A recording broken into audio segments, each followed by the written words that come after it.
I woke up as the villainess in a novel. The plot demanded I be consumed by jealousy for the male lead's one true love, that I'd act out crazily and destructively until I was finally shipped off to a psychiatric hospital. I looked at the stunningly beautiful face in the mirror. Then I looked down at the unlimited black card in my hand. And then at the walk-in closet overflowing with Hermes bags. I had to laugh. An asylum? Whoever wants to go can have my spot. I was done. I was checking out. I was going to take the male lead's money and live my own goddamn life. Liam Scott's hand was clamped around my neck. Hard. I couldn't breathe. He had just come from a funeral. He carried the cloying scent of lilies and damp earth, a scent that mingled strangely with his usual cold, crisp cedarwood cologne. The combination was bizarre. "Vivian," he said, his voice low and deep, banked with fire. "You'd better pray that Lily is okay. If I ever see you imitate a single one of her expressions, a single one of her movements again." His fingers tightened. "I'll make you wish you were dead." My neck throbbed with pain. A tear escaped from the corner of my eye, an involuntary physiological response. Liam's gaze, fixed on that single tear, turned even colder. I knew what he was thinking. In the novel, the villainess, Vivian King, loved nothing more than to imitate Liam's one true love, Lily White. When Lily cried, she looked exactly like this. Pitiful, fragile, like a delicate white blossom. The me from before had spent 3 months practicing how to cry just like that in front of a mirror. So now, this perfectly timed tear? Liam was convinced I was putting on another show. He flung my hand away.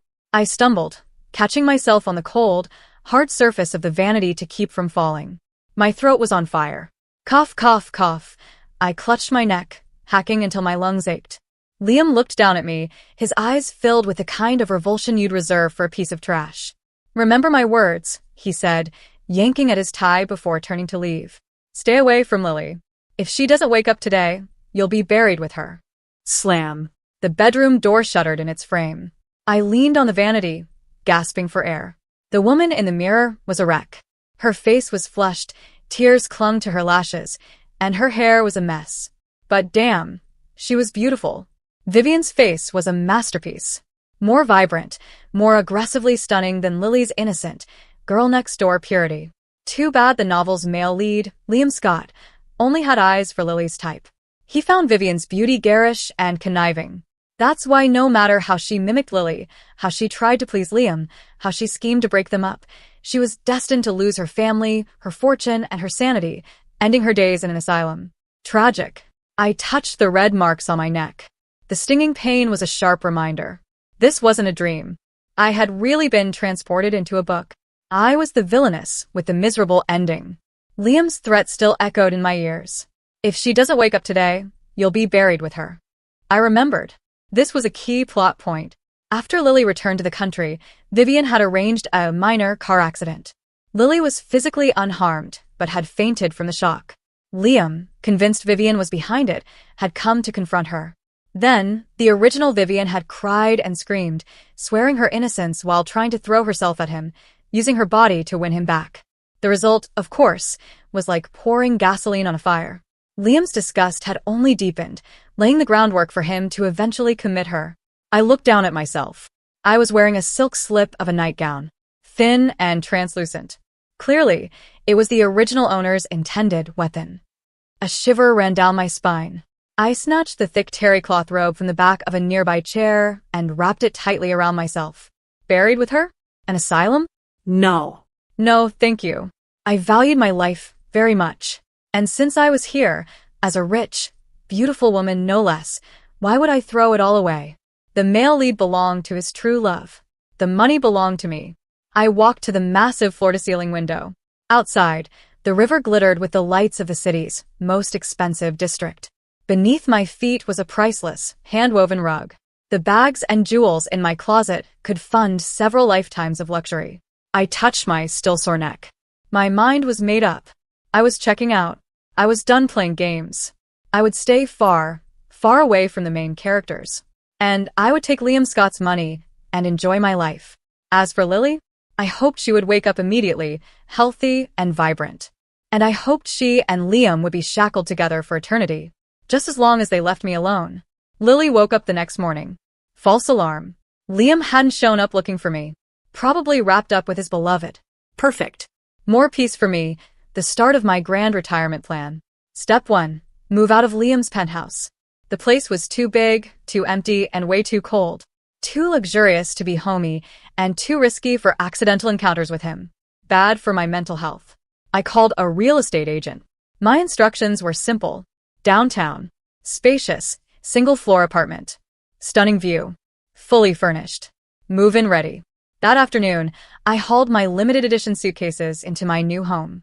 Over 3,000 square feet of open space, sunlight streaming through a massive curved window wall. I collapsed onto the sofa, which felt like floating on a cloud. I sighed. Finally, life. Step 2. Sort out my finances. Vivian might be obsessed with a man, but she was still the King family heiress. Her dowry alone was a fortune, and while Liam didn't love her, the Scott family cared about appearances. His monthly allowance to her account was astronomical. I opened my banking app. Seeing that endless string of zeros filled me with unfiltered joy. Forget villainous. I was basking in goddess-level wealth. Step 3. Sever every tie that could drag me back into a plot. In the story, Vivian had bribed Liam's assistants and hired private investigators to spy on me. Utterly ridiculous. I pulled up their contacts, typed a message, then hit send. Our arrangement is terminated. Final payment sent. Do not contact me again. Then block. Delete. Repeat. Finally, I opened the chat with Liam. The history was painful, a cringeworthy diary of my unrequited devotion. Liam, it's cold today. Don't forget your coat. Liam, I made soup. Shall I send it? Liam, your stomach is sensitive, don't overeat. His replies were mostly K, no, or silence. The last message, from yesterday. Liam, I know I was wrong. Please come home? I miss you. Secondhand embarrassment hit me like a truck. I typed, Liam, we need to talk. Then paused, deleted it, and rewrote. Mr. Scott, regarding yesterday, I must clarify I had no part in Ms. White's accident. I've moved out of the penthouse. Please contact me only if necessary. I wish you well. Perfect. Calm, distant, professional. Send. Then, I renamed his contact the ATM and silenced his notifications. Finally, the world felt quiet. I ordered an over-the-top seafood platter, grabbed an ice-cold Coke, and sank into the sofa to watch a mindless slapstick comedy. Laughter until my sides hurt. This was how a novel should be lived. Days passed and I let myself be. The old Vivian, always bending to Liam's tastes, had worn muted colors, dainty dresses, and walked delicately. Now? Baggy t-shirts with cartoon pigs, ripped jeans, flip-flops, bare face, but still enough to turn heads. Hole-in-the-wall eateries, food stalls, night markets, my new playground. 10 skewers in one hand, a giant bubble tea in the other, grease shining on my lips. Life was good. The old Vivian forced herself to attend stuffy concerts and pretentious art shows. Now, I lounged in my home theater, AC blasting, mountain of popcorn beside me, binging trashy dramas and blockbuster action movies. Crying, laughing, living. The old Vivian endured high society tease, subtly comparing and defending her failing marriage. Now, I'd quit all group chats, ignored calls, tossed invitations. Busy, dominating online games, catching up on manga, researching the spiciest Sichuan dishes. As for Liam, the ATM. Since my message saying we were done, radio silence. No games, no attempts to lure me back. K, fine by me. His silence was a blessing. We were like two parallel lines, each in our own world. He lived in his meticulously scripted life, and I thrived in mine, enjoying freedom, indulgence, and a little chaos. Until Liam's mother, my so-called mother-in-law, Mrs. Scott, had her birthday. There was no avoiding this event. The Scotts were an elite, aristocratic family, bound by rules and tradition. Mrs. Scott's birthday was always a grand affair, held at their sprawling hillside estate. When I arrived, the ballroom glittered with gowns, tuxedos, and an air thick with money and power. I glanced at myself. To show a sliver of respect, I'd worn a simple long black slip dress. Safe. Unremarkable. A silk scarf covered the faded marks on my neck from Liam's fingers.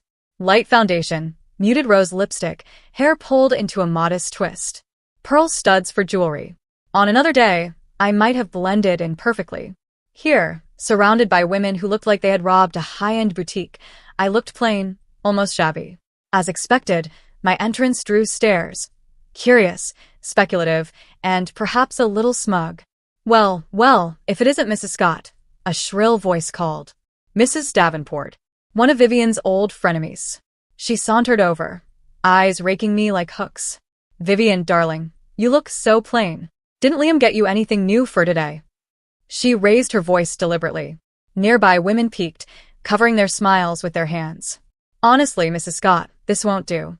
It's your special day. Perhaps Liam is a bit tight on funds? Or maybe some people's positions are becoming unstable? Their words, dripping with insinuation, were meant to flaunt my supposed fall from grace. The old Vivian would have reacted, face red, snapping a brittle defense or running to Liam for consolation, exactly what they wanted. Now? I picked up a glass of champagne from a passing waiter, took a slow sip, and finally looked at Mrs. Davenport. You're looking well today, Mrs. Davenport, I said evenly. That foundation almost matches your neck and face. Almost. Her smile froze. She touched her neck, unconsciously, betraying herself with a subtle snort. And you, Mrs. Wallace. I turned to the other woman. Absolutely dazzling. Is that the new centerpiece from the Scott jewelry collection? I seem to remember a price tag, with quite a few zeros. Your husband is generous. Her smile vanished. Eyes darting nervously, she clutched her borrowed necklace, like a lifeline. Business troubles clearly weighed heavily. I couldn't be bothered.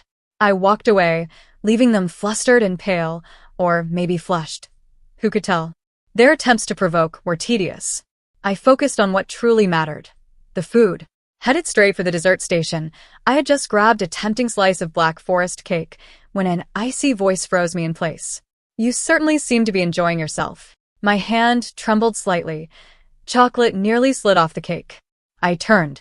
Liam stood a few feet away, impeccably tailored in black, tall and imposing. Next to him, Lily. Moon-white silk-sheath dress, hair cascading softly, gentle, flawless smile. Fragile, fresh, like a delicate orchid needing protection. A stark, brutal contrast to my simple black dress. Liam's gaze flicked to the cake in my hand, then to my understated appearance.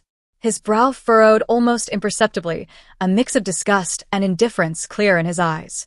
Mother's looking for you, he said, his tone icy, as if giving an order to someone insignificant. Go greet her. And mind yourself. Don't disgrace the Scott family name. Lily tugged gently at his sleeve, her voice soft. Liam, don't say that to Vivian. She looks nice today. Her eyes, full of innocent apology, met mine. Vivian, Liam didn't mean it like that. He's just worried his mother's been waiting. What a perfect little peacemaker. I watched her carefully. In the story, Lily was always ambiguous, truly kind or a secret manipulator. But the tiny glimmer of triumph in her eyes was unmistakable. TSK. I was too tired for their theatrics. Got it, I said, my voice flat. I'm going. Then, right in front of them, I took the slice of Black Forest cake in my hand and shoved the whole thing into my mouth. Not elegant, not polite, just pure indulgence. My cheeks puffed, chocolate melting on my tongue. Bliss. Liam's brow nodded, his glare sharp as daggers. Lily's expression froze, clearly shocked at my crude display. I chewed, swallowed, grabbed a glass of wine, and without another glance, walked toward Mrs. Scott at the head table. Mrs. Scott, regal in deep purple, impeccably styled, looked up as I approached. Her polite smile faltered slightly, eyes sharp with judgment.